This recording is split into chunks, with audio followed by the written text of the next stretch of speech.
اهلا بكم مجددا. كما تتابعين سهام يحضر معي وليد ركراكي. وليد، اليوم مالي، زامبيا، جزر القمر، واي جروب اي فرقه ما كانتش غتكون سهله، كنا عارفينها بالحق.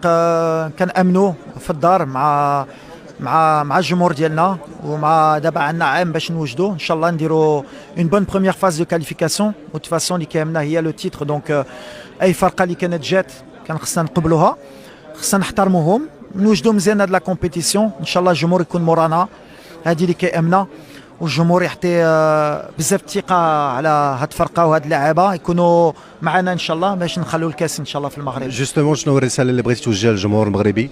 الرساله جاوبت واحد الصحفي قال لي واش لا بريسيون غتكون بوزيتيف ولا نيجاتيف.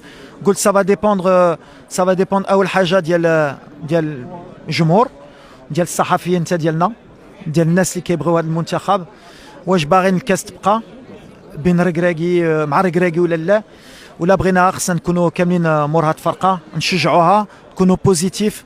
مع انو عندنا باش نوجدوا، باش ان شاء الله نفرحوا هاد الشعب اللي كيستاهل وهاد الجمهور اللي كبير، باش الكاس من 76 ما شافش فرحه في كوب دافريك ونفرحوهم. مي سافا ديبوند دو سيت انرجي ان شاء الله، وحنا في لو تيران واخا ما تكونش هاد الانرجي غنحطوا الماكسيموم باش ان شاء الله غتبقى في المغرب ان شاء الله. وانا كنقول لك بغينا الكاس ان شاء الله الثانيه تكون مع وليد ركراكي ومع وليداته ان شاء الله. ان شاء الله ان شاء الله. الله يحفظك.